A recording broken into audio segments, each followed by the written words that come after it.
The complimentary breakfast. Jacaranda FM. Tell me the story, and I would love to hear it from your mouth, is when you were in the pool and Phelps was next to you. I'm talking now at the finals, the butterfly, the Olympics. And you looked at him underwater. Take it from there. Lovely.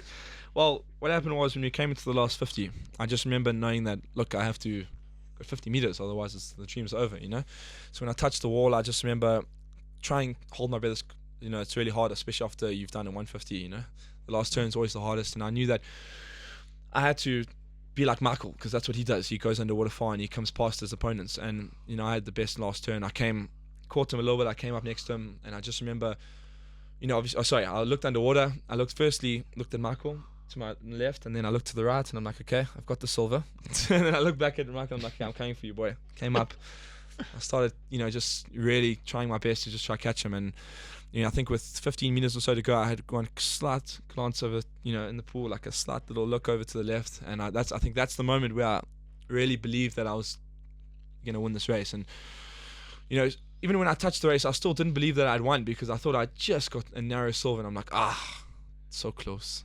And then when I looked at the board and I saw the name was highlighted up, and I was like, oh my word. And that's when just, you know, it's always crazy. It's always a nice thing if you achieve something like this, is the next morning when you wake up, that first moment when you realize, wow, yeah, it was crazy. I have a gold medal. You know, you remember when you woke up that next morning, because you had the medal around your neck, didn't you? I had like a couple of 2 hours sleep that night. I was, you know, I still remember after the drug testing, we got back really late, and it was really nice. My one of my good friends, Leith Shankland, part of the team. We weren't roommates at the time, but I was with Darren Murray, my roommate, and Shanky, and they were there. And like a lot of the guys actually stayed up, even though they were racing the next day, stayed up to say, hey, we won, we did it, you know. And it was just such a cool little party, even though it was like 1:30 in the morning. And you know, the worst part was I had to wake up at like 9, or I was swimming at 9, so I had to wake up like 7:30 to go swim the heat of the turn I am.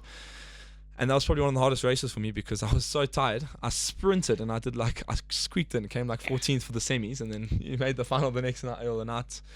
And I was, you know, just crazy. That morning was crazy. See, your son is a better human being than me. I would have had a massive hangover that morning. Me too. I tell you what, I'm still can't believe it sometimes.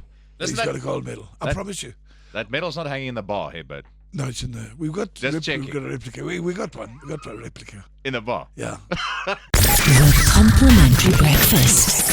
Jacaranda FM.